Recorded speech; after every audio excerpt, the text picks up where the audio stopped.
que gozan los derechos humanos en Chile y específicamente el rol que juega el control de convencionalidad en la protección de los derechos humanos, es que debemos responder a la pregunta sobre cuál es el lugar que ocupa el derecho internacional de derechos humanos en nuestra estructura jerárquica, en nuestro ordenamiento jurídico interno. Esto se soluciona a nivel nacional. En definitiva, es la Constitución de cada Estado la que va a resolverlo. La Constitución actual de 1980, que heredamos de la dictadura militar, se ha caracterizado por tener vacíos normativos. La respuesta a esta pregunta la encontramos en el artículo 5. Este artículo, en 1998, fue reformado y se introdujo el inciso segundo, que actualmente establece que el ejercicio de la soberanía reconoce como limitación el respeto a los derechos esenciales que emanan de la naturaleza humana. Es deber de los órganos del Estado respetar y promover tales derechos, garantizados por esta Constitución, así como por los tratados internacionales ratificados por Chile y que se encuentren vigentes. La entrada en vigencia del inciso segundo del artículo 5 trajo y suscitó diversas opiniones sobre la interpretación respecto a la jerarquía de los tratados internacionales de derechos humanos. La discusión se ha centrado en 4 interpretaciones. La primera de estas establece y le brinda una jerarquía legal. Señala que los tratados internacionales de derechos humanos tienen una jerarquía legal que se encuentran al mismo nivel que las leyes. Una segunda interpretación les otorga un carácter supralegal, o sea que los tratados estarían bajo la Constitución, pero por sobre la ley. Hay una tercera interpretación que le otorga un carácter constitucional, o sea, los tratados estarían al mismo nivel que la Constitución. Y una cuarta interpretación que le otorga un carácter supraconstitucional, o sea, los tratados internacionales de derechos humanos se encontrarían por sobre la Constitución. La doctrina, específicamente el profesor Nach, ha señalado que la jerarquía de los derechos humanos es de carácter constitucional y que viene a ser la reforma al artículo 5 la que reafirma esta categoría constitucional de los tratados internacionales de derechos humanos. Surge la pregunta entonces sobre cuáles son los mecanismos que tienen los agentes del Estado para verificar la conformidad del ordenamiento jurídico interno con los estándares del derecho internacional de derechos humanos.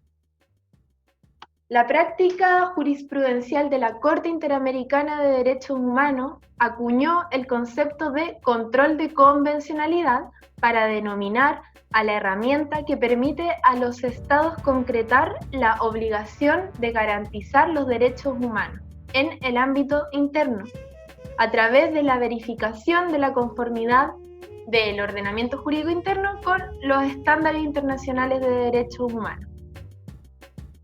Es decir, que los estados, para concretar la obligación de garantía, tienen la obligación de crear las condiciones efectivas que permitan el pleno goce y ejercicio de los derechos consagrados en la Convención Americana y en los diversos tratados de derechos humanos.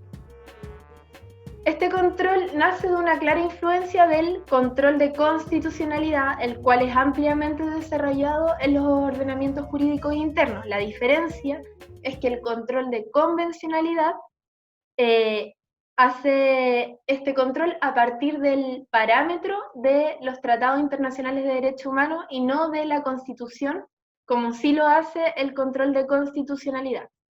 O sea, se establece la conformidad del ordenamiento jurídico interno en relación con el baremo de los tratados internacionales de derechos humanos. El control de convencionalidad tiene aplicación en el ámbito nacional e internacional. En el ámbito interno, el control de convencionalidad es una herramienta que es utilizada por los agentes del Estado y principalmente por los operadores de la justicia, los jueces, los fiscales y los defensores. Estos tienen que analizar en la práctica la compatibilidad de las normas internas con los estándares internacionales de derechos humanos.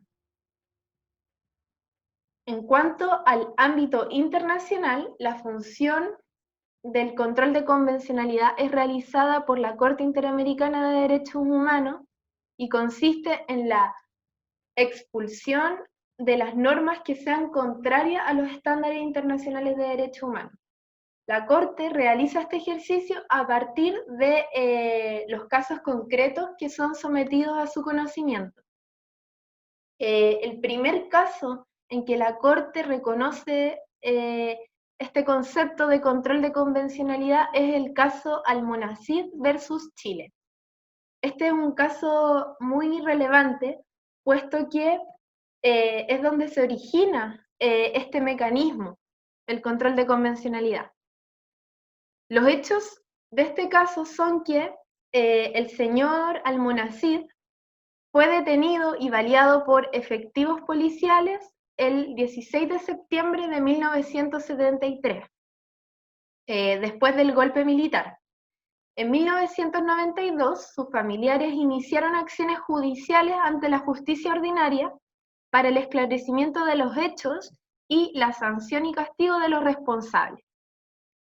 En 1995, la Corte Suprema decidió que la justicia militar era competente para seguir conociendo el caso y no así los tribunales ordinarios. En 1997, el segundo juzgado militar de Santiago dictó sobreseimiento total y definitivo, aplicando el decreto de Ley de Amnistía 2191 de 1978. La Corte, al conocer este caso en su sentencia, declaró que este decreto, Ley 2191, es incompatible con la Convención Americana de Derechos Humanos, por lo que carece de efectos jurídicos. La Corte realiza un control de convencionalidad, producto de la violación a los derechos humanos por parte del Poder Legislativo chileno, en cuanto mantiene en vigencia este decreto Ley 2191, que es un decreto de amnistía que busca amnistiar, valga la redundancia, los crímenes cometidos entre 1973 y 1978. Y además, la violación de derechos humanos es llevada a cabo también por el Poder Judicial chileno, puesto que la Corte Suprema, al otorgar competencia a los tribunales marciales, está impidiendo que los tribunales ordinarios puedan conocer este caso con la imparcialidad y la necesidad de contar con un proceso adecuado para el esclarecimiento y que permita también conocer, sancionar y juzgar como corresponde el caso. La Corte entonces declaró que el decreto de ley 2191 es incompatible y en cuanto al control de convencionalidad es muy relevante el párrafo 124 de la sentencia, que señala que la Corte es consciente, dice, que los jueces y tribunales internos están sujetos al imperio de la ley y por ello están obligados a aplicar las disposiciones vigentes en el ordenamiento jurídico.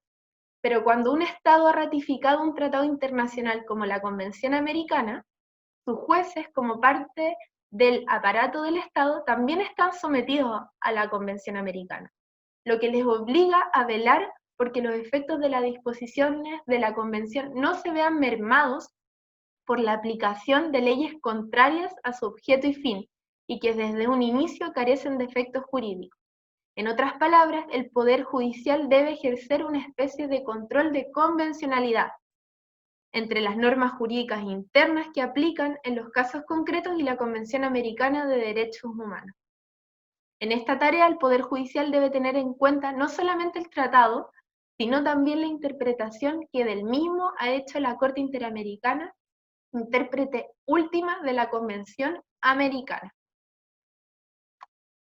En este párrafo se expresan los elementos centrales del control de convencionalidad y, en definitiva, efectuar este control implica que los estados no pueden excusarse en su ordenamiento jurídico interno para actuar de forma disconforme con la Convención Americana de Derechos Humanos.